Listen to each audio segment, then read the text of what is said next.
Baiklah, selamat datang di KDMI 2023. Untuk tim pemerintah pembuka, pembicara pertama dipersilakan.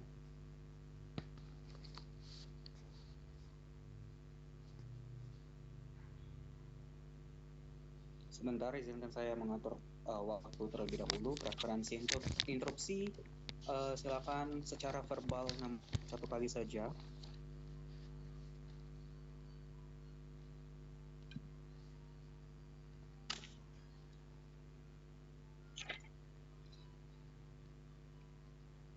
Sebentar.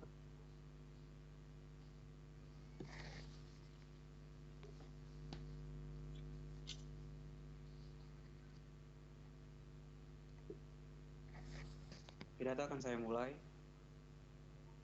dalam 3. Sebelumnya apakah suara saya terdengar dengan jelas? Iya. Oke. Pidato akan saya mulai dalam 3, 2, 1. Di status quo telah ditemukan teknologi yang dapat mengukur empati seseorang sehingga pada akhirnya mereka dapat melakukan tes ataupun melakukan uji coba mengenai kelayakan empati dia ataupun dia akan bisa bekerja di pelayanan publik atau tidak. Benar? Bukti dari kami ataupun beban dari pembuktian dari tim kami akan membuktikan kepada kalian semua termasuk Dewan Juri yang terhormat bukti empati yang di status quo ini lebih signifikan untuk mereka yang ingin bekerja di pelayanan publik. Yang kedua, kami akan memastikan kepada kalian semua bahwasanya kualitas layanan di sisi kami akan lebih baik dikomparasikan dengan pihak oposisi tanpa mempertimbangkan tentang empati ini. Benar? Yang pertama, tentang pelayanan publik. Di status quo telah banyak contoh dari pelayanan publik yang dimana kita membutuhkan karyawan-karyawan ataupun pekerja yang empatinya tinggi untuk bekerja di pelayanan publik. Mengapa demikian? Yang pertama, pelayanan publik itu dari berbagai spektrum atau berbagai divisi Dewan Juri Hormat. Yang pertama, pelayanan birokrasi, pelayanan penyuluhan, konsultasi masyarakat yang pada akhirnya akan menyebabkan bagaimana pelayanan itu akan bekerja secara sosial maupun dengan sesuai dengan hukum. Sehingga di sisi kami percaya bahwa kami membutuhkan seseorang yang dengan berempati tinggi sehingga kami bisa mendapatkan hasil yang maksimal dalam bidang birokrasi, penyuluhan masyarakat dan sesuai dengan etika sosial dan hukum Dewan Juri Hormat. Dan empati ini diperlukan mengapa di bidang pelayanan masyarakat. Untuk memaksimalkan pelayanan publik yang status quo banyak sekali keteteran tentang pelayanan publik yang komparasinya banyak yang saya tidak sesuai dengan konsultasi tersebut. Saya tidak akan beralih ke lain perusahaan ataupun ke lain sektor. Yang kedua, kebutuhan konsumer ataupun perasaan konsumer bisa divalidasi dengan seseorang secara naluriah yang memiliki empati yang tinggi di Dewan Juri Hormat yang kalian tidak bisa dapatkan di sisi mereka. Yang C, manifestasi keberlanjutan sesuai dengan sasaran publik. Sementara di pihak oposisi mungkin akan tidak bisa akan menjamin ataupun membantah tentang parameter jaminan keberhasilan pelayanan publik serta apakah di dunia mereka akan tetap tepat sasaran sehingga mereka dapat membuktikan progresivitas analisis mengenai permasalahan. Sementara yang harus mereka lakukan untuk memenangkan perdebatan kali ini yang pertama, kamu harus peduli terhadap individu sebagai implikasinya di layanan publik. Empati harus diperlukan ataupun empati tidak diperlukan status quo ataukah tidak apa-apa. Yang kedua, bagaimana progresivitas di dunia kamu harus menciptakan lingkungan kerja yang baik yang hanya akan terjadi di sisi tim pemerintah pusat. Yang terakhir, komparasi ketidakadilan dari sisi kamu dapat menyesuaikan dengan kepuasan masyarakat di akhir. Nah, jika asumtif dengan penemuan teknologi AI yang mempertemukan empatisme seseorang, kami akan menyediakan tes pertanyaan uji coba tes pelayanan publik sehingga kami akan melihat bagaimana seseorang tersebut sesuai secara dengan ilmu komunikasinya, strategi yang mereka akan lakukan ketika mereka berhadapan dengan studi kasus A atau studi kasus B, dan bagaimana mereka menyikapi dan bagaimana regulasi mereka. Inilah yang paling penting untuk menciptakan seseorang dengan empati yang tinggi atau mencari dengan empati yang tinggi. Kontribusi kami dalam perdebatan kali ini. Yang pertama, adanya teknologi tes empati dapat disertifikasi dan menguntungkan di masa keberlanjutan. Yang kedua, bagaimana bentuk perwujudan dari tim pemerintah terbuka sehingga prerequisite kami lebih baik dibandingkan dari tim oposisi yang berusaha untuk melanjutkan empatisme tanpa dengan bantuan teknologi ini. Yang pertama, implementasi yang pertama, ini akan meningkatkan peningkatan kualitas pelayanan di sektor individu ataupun di sektor masyarakat sekalipun, Dewan Rahmat. Sementara di sisi kamu akan melakukan tingkat operasi yang lebih berkelanjutan di sisi kamu. Mengapa demikian? Seseorang yang tidak memiliki empati tinggi bisa sangat mudah menjustifikasi permasalahan kamu, tidak bisa menerima konsultasi kamu dengan benar karena kamu tidak lulus ataupun kamu seseorang yang bukan berempati tinggi, Dewan Rahmat. Individu empati yang tinggi, kami rasa akan lebih sensitif terhadap perasaan mereka. Seseorang tersebut yang telah lolos tes empati tersebut akan berbicara ataupun berargumen sesuai kebutuhan dari masyarakat, dan memang masyarakat akan menerima seseorang yang bisa menangani konsultasi mereka dan sesuai apa dengan kehendak mereka, yang tidak akan kalian dapatkan sama sekali di sisi oposisi dari yang malah akan mengoperasi kamu, Dewan Rahmat. Yang terakhir, dengan peningkatan kualitas layanan dengan individu yang lebih berempati lebih tinggi, kami akan menjamin kepada kalian semua bagaimana ini akan bersifat responsif kepada masyarakat sehingga masyarakat bisa menerima, kamu adalah orang yang berempati tinggi, dan pada akhirnya kami akan memberikan kepuasan kami kepada kamu dan tetap akan berlangganan sehingga kamu akan tetap menjadi orang yang baik di sisi kami. Dan alasan yang kedua tentang pelayanan birokrasi yang sangat rumit di negara ini. Misal contohnya pelayanan birokrasi hanya masyarakat mungkin beranggapan dengan pelayanan di birokrasi di negara saya ini sangatlah buruk, saya tidak menemukan orang yang tepat untuk melegalitaskan ataupun memperjuangkan advokasi legitimasi saya mengenai permasalahan saya di bidang sosial maupun di bidang hukum.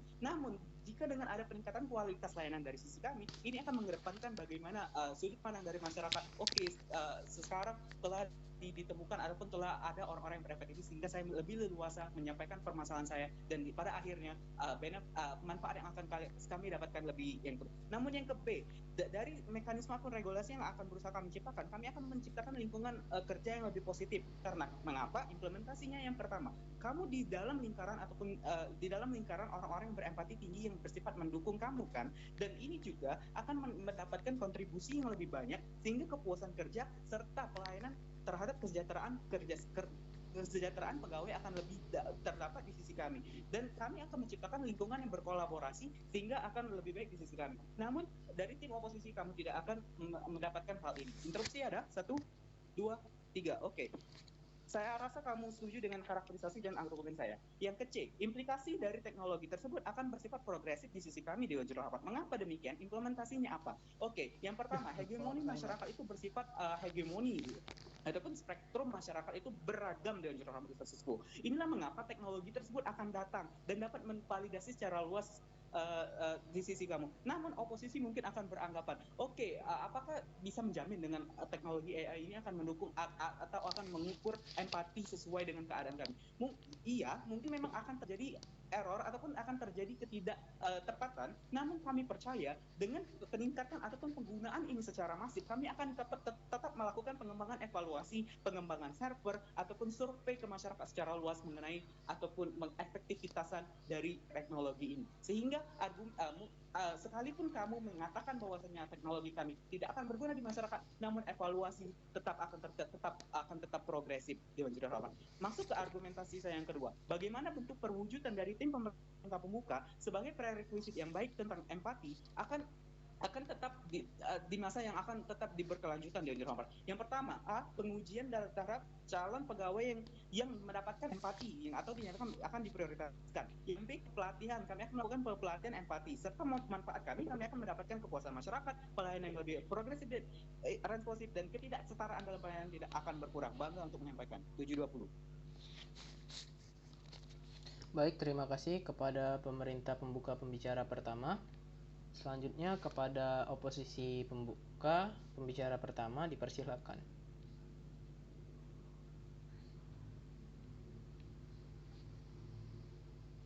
Baik, sebelum saya mulai, apakah suara saya terdengar dengan jelas? Sedikit patah-patah, bisa tolong dibenarkan headsetnya atau mic-nya. Oke, bentar. Saya akan keluar dan join lagi ya. Oke.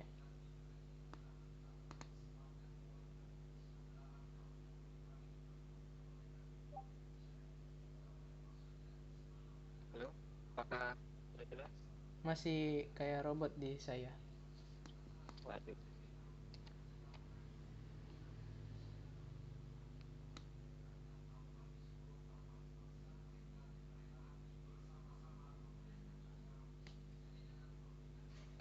Apakah sudah jelas?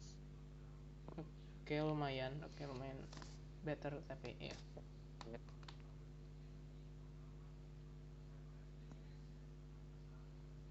Baiklah. Ini sudah jelas?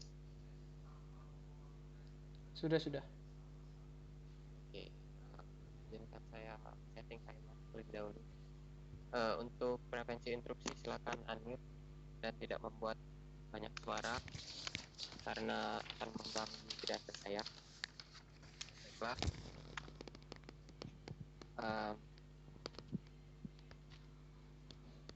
Oke.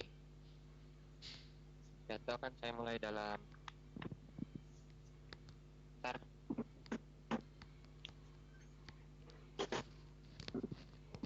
Pidato akan saya mulai dalam 3, 2, 1.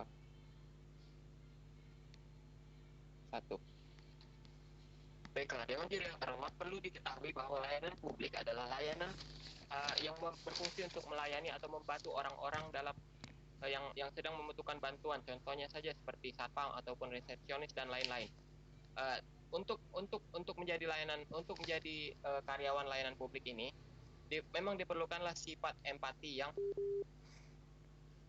yang dapat dikategorikan menjadi tiga kategori. Yang pertama, kami merasa bahwa sifat empati harus dideskripsikan menjadi tiga karakterisasi. Yang pertama, memiliki sifat yang baik dan sopan, dan juga yang kedua memiliki respon yang dapat menyenangkan pelanggannya. Lalu yang ketiga, dapat melayani publik dengan sabar apapun kondisinya. Dari karakterisasi yang telah saya berikan, empati merupakan sifat yang sangat susah untuk diraih, sifat yang sangat dapat kami katakan mustahil untuk diraih bagi orang yang belum pernah melakukan pekerjaan seperti layanan publik ini. Sebelum kami masuk ke dalam argumen kami lebih dalam, kami akan memberikan beberapa sanggahan kepada tim pemerintah pembuka. Yang pertama, mereka mengatakan 3 argumen utama. Yang pertama, mereka mengatakan mereka ingin mencari orang yang berempati menggunakan teknologi AI yang mungkin mereka sudah yakin akan menemukan orang berempati tersebut. Tetapi perlu disadari bahwa tidak ada orang, mereka mengatakan bahwa orang berempati itu orang yang dapat merespon dengan tepat dan cepat dan dapat memuaskan pelanggan, bukan? Tetapi perlu diketahui tidak ada orang yang sesempurna itu dalam memberikan respon, terutama lagi orang yang belum memiliki pengalaman dalam bekerja, Dewan Juri yang terhormat. Contohnya saja seperti orang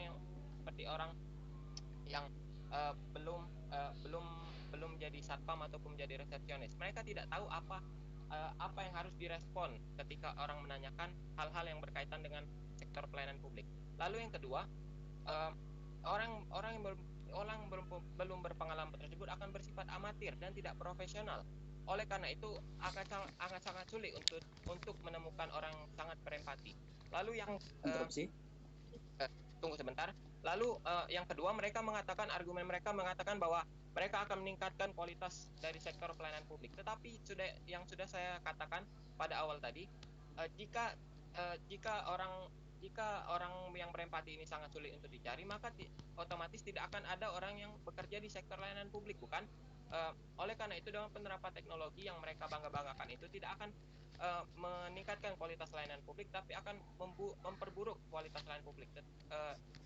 Seperti yang kita ketahui tidak ada orang yang dapat bekerja ke sektor layanan publik dengan syarat yang sangat sesusah itu. Lalu yang ketiga, mereka mengatakan bahwa pengujian di sisi mereka akan lebih efektif. Tetapi perlu kami tekankan bahwa argumen kami akan kami sampaikan dengan lebih efektif lagi. Masuk ke dalam argumen saya. Seperti yang saya sudah katakan, sektor layanan publik ini adalah sifat empati ini adalah sifat yang dipengaruhi oleh lingkungan. Seperti contohnya, dipengaruhi oleh lingkungan yang suportif, lingkungan yang sopan dan lain-lain. lingkungan yang seperti ini itu adalah lingkungan orang-orang yang berkecukupan, bukan? Lalu apakah mereka tidak bisa menjamin bahwa orang yang berkecukupan ini akan bekerja di sektor layanan publik dengan gaji yang minimal seperti satpam ataupun resepsionis dan lain-lain. Mereka lebih akan memilih untuk bekerja dengan gaji yang lebih besar, contohnya saja seperti programmer ataupun dan lain-lain.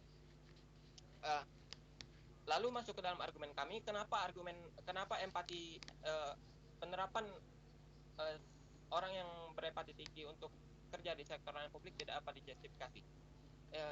Yang pertama, yang seperti saya sudah katakan tadi, orang yang berkecukupan tidak akan mau untuk kerja di sektor layanan publik.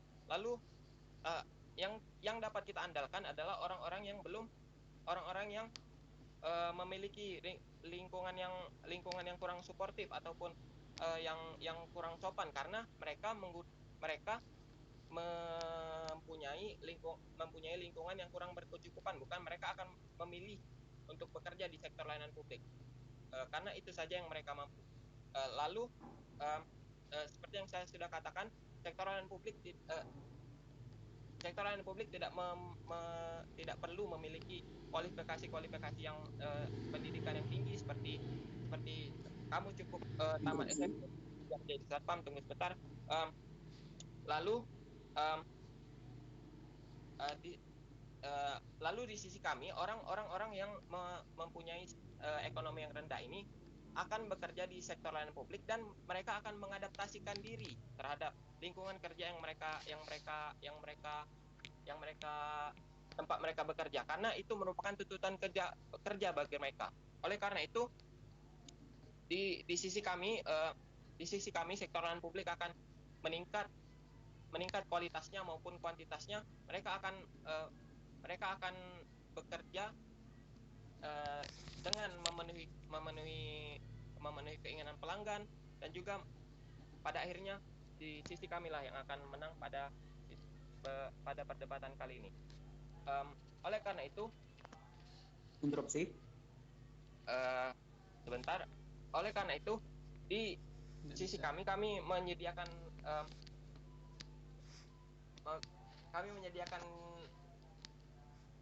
solusi yang lebih baik lagi daripada sisi pemerintah pembuka, karena mereka sungguh berharap bahwa ada orang yang sesempurna itu untuk melayani publik. Orang yang sesempurna itu hanya diperoleh dari orang yang berekonomi tinggi, dan mereka tidak akan mau untuk bekerja di sektor layanan publik. Lain halnya dengan kami yang mengandalkan orang yang kurang berkecukupan, maka mereka akan dengan hal ini mereka akan beradaptasi terhadap lingkungan kerja mereka akan memperbaiki sikap mereka, dan mereka akan menjadi orang yang profesional dalam menghadapi pelanggan, karena pada dasarnya empati itu dipengaruhi dari lingkungan, dan sudah habis yang juga waktu sudah empati habis. yang terima kasih, bangga untuk melawan.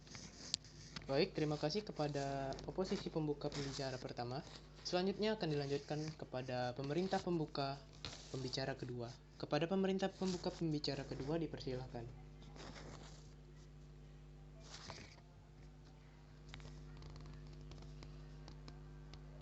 baik, apakah suara saya terdengar? Sudah. Bentar.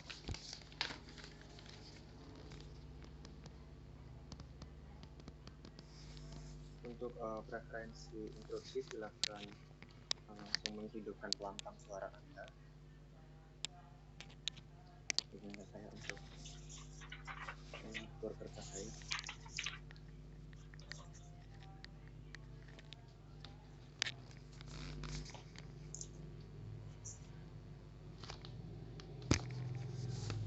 Pidato akan saya mulai dalam 3, 2. Sebentar, saya lupa mengatur waktu saya.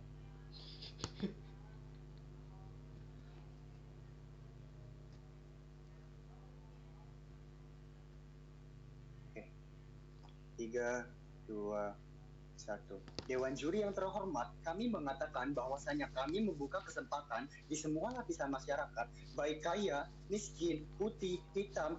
Kami melihat bahwasanya kami melihat kemampuan seseorang dari jati dirinya, Dewan Juri yang terhormat. Ketika kami memilih orang-orang yang memiliki empati yang lebih tinggi, hal tersebut mampu membangun kepercayaan masyarakat, mampu membangun stigma-stigma masyarakat yang baik, dan juga mampu membuat lingkungan pekerjaan yang lebih positif, dan juga lingkungan pekerjaan yang lebih positif ke depannya. Bukan jatuhkan argumentasi dari tim oposisi. Yang pertama, mereka mengatakan bahwasanya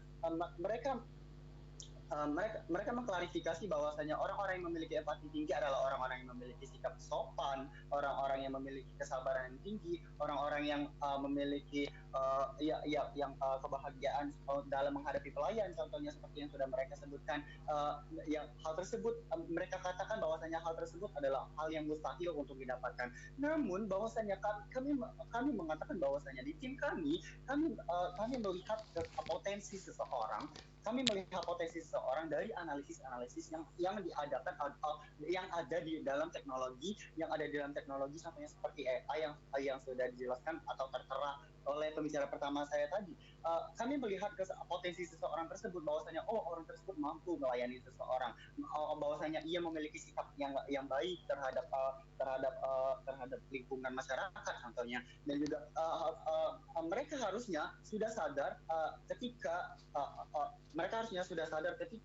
mereka atau orang-orang dari lapisan masyarakat tersebut hendak mendaftarkan diri mereka ke dalam sektor pelayanan publik tersebut, bahwasanya oposisi mengatakan bahwasanya hal tersebut susah diraih dan juga mustahil.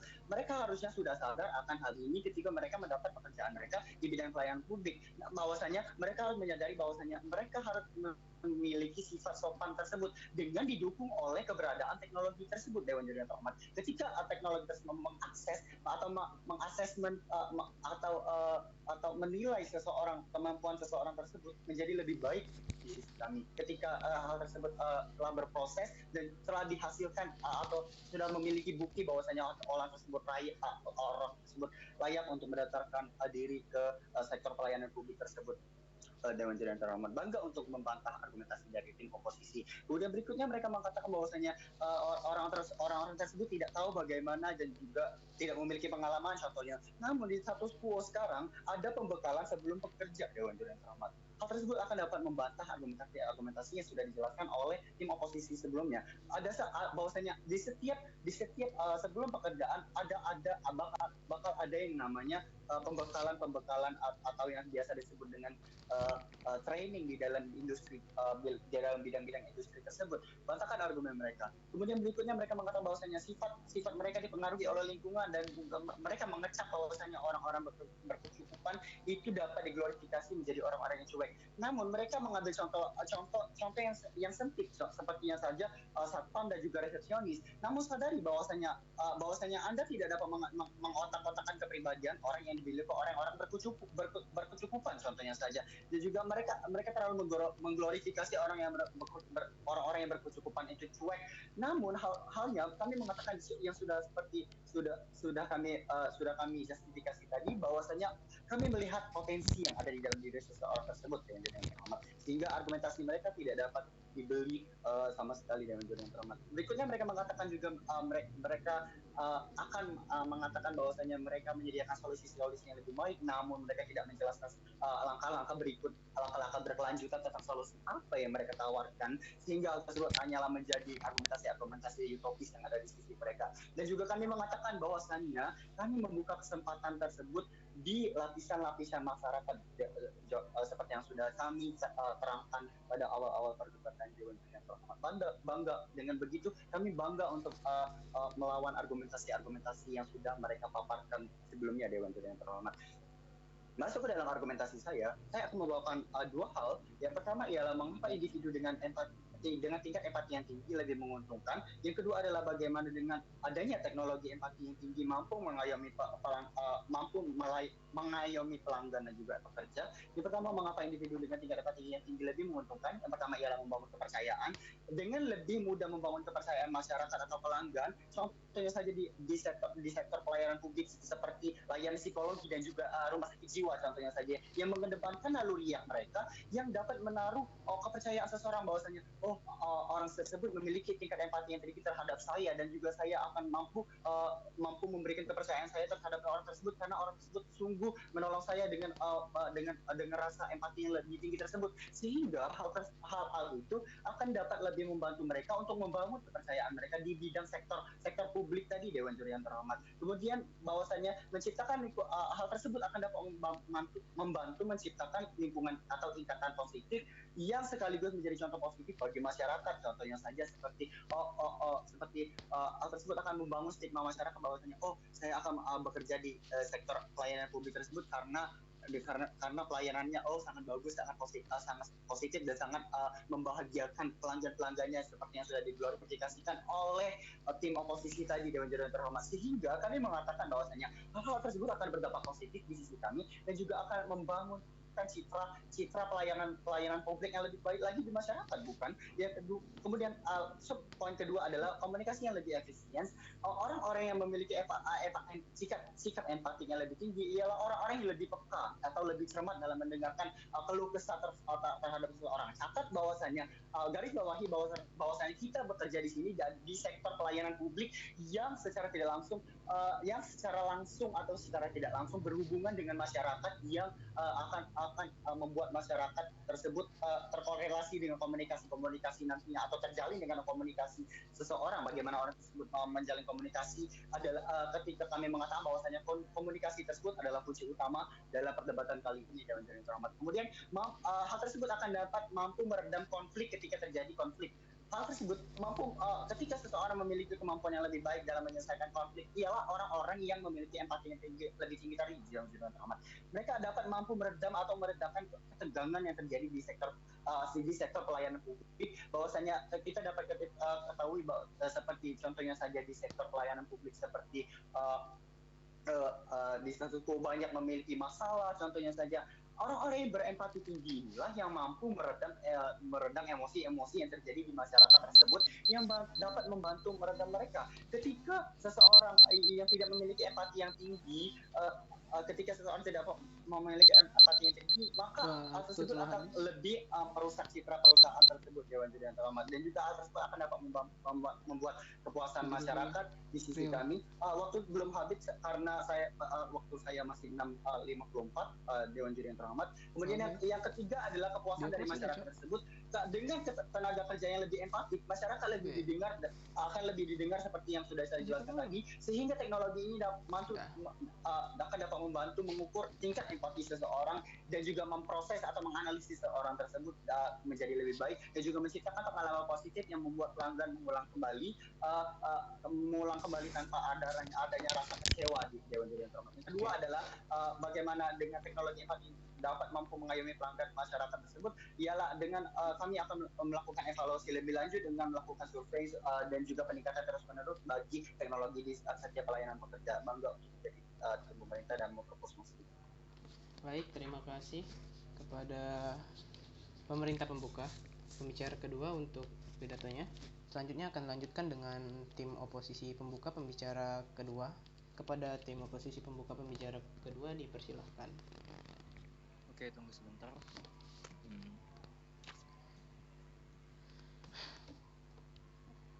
Izinkan saya mengatur waktu saya. Sebelum itu apakah saya terdengar dengan jelas? Iya, Anda sudah jelas. Baik, tunggu.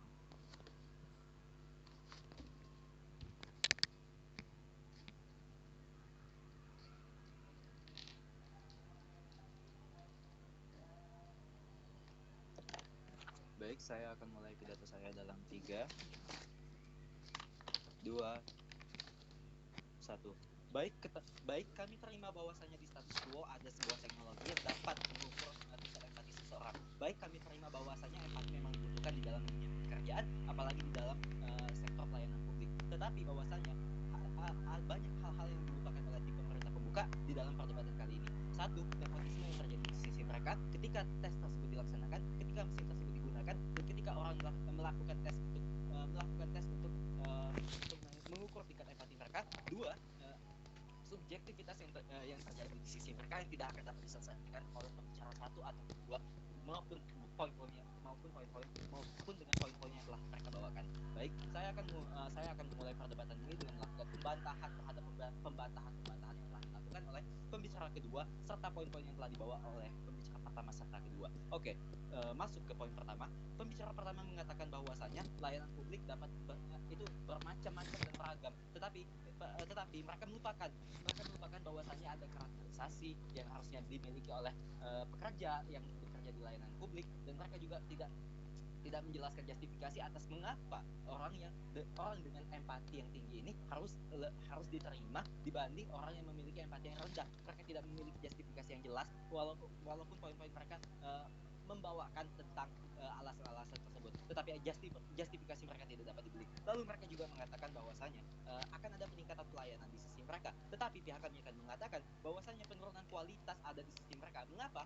Karena mereka hanya menerima orang dengan empati yang tinggi. Seleksi yang hanya berdasarkan empati dan tidak berdasarkan pengalaman atau prospek kerja yang dimiliki oleh calon pekerja tersebut. Mereka tidak seleksi tidak dilakukan. Terima kasih. Seleksi tidak dilakukan berdasarkan dengan pengalaman atau bidang kerja atau bidang kuliah yang telah diambil oleh orang tersebut. Mereka hanya melakukan seleksi dengan mengukur tingkat empati yang dimiliki oleh pekerja tersebut. Lalu mereka juga mengatakan bahwasanya akan ada lingkungan kerja yang positif. Baik, akan terjadi lingkungan kerja yang positif di sisi mereka. Akan tetapi akan ada lingkungan kerja yang lambat, tidak profesional, dan juga buruk di mata masyarakat. Mengapa? Bahwasanya kami mengatakan hal tersebut karena mereka tidak mengutamakan keprofesionalan atau kemampuan pekerja dan mereka hanya mengutamakan mengutamakan empati yang dimiliki oleh pekerja mereka. Baik, saya ambil. Oke, yang pertama kamu menjustifikasi nepotisme dan subjektivitas. Sementara kami menggunakan teknologi yang setara dengan iOS pada contohnya. Dan yang kedua, manusia secara naluri berempati tidak sesuai dengan pengalaman kerja yang mereka miliki. Empati merupakan naluri manusia. Ingat itu. Baik, bahwasanya akan saya jelaskan nanti. Saya akan melanjutkan bantahan saya terlebih dahulu. Tetapi untuk pihak pemerintah pembuka, seperti yang kita ketahui, empati itu dapat berkembang dan di sisi kami akan lebih baik nantinya.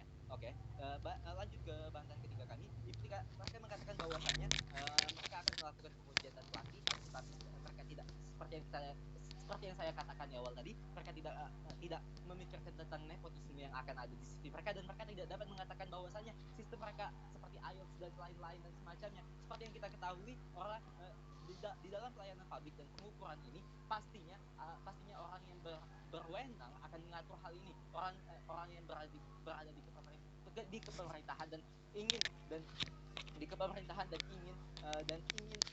keuntungan yang lebih untuk dirinya akan berada di pengaturan ini, dan mereka tidak memikirkan hal tersebut. Mereka tidak dapat mengatakan bahwasannya mereka menggunakan sistem seperti tes IELTS atau yang lainnya. Mereka tidak dapat mengatakan itu. Lalu mereka juga lupa bahwasannya ada orang dalam yang akan mengatur sistem tes ini, dan mereka tidak dapat menjawab hal-hal itu. Lalu mereka juga mengatakan bahwasannya mereka akan melakukan pelatihan, tetapi seperti yang kita tahu, yang dilakukan yang harusnya dilatih itu adalah empati, yang harusnya ditingkatkan itu adalah empati, dan layanan umum harusnya menerima orang yang memiliki kualitas individu atau kualitas pengalaman yang tinggi dibanding orang yang memiliki kualitas empati yang tinggi. Itulah mengapa pembicara pertama telah gagal dalam kasus ini. Lalu pembicara kedua juga mengatakan bahwasanya mereka mengambil kemampuan seseorang berdasarkan jati diri. Itulah mengapa.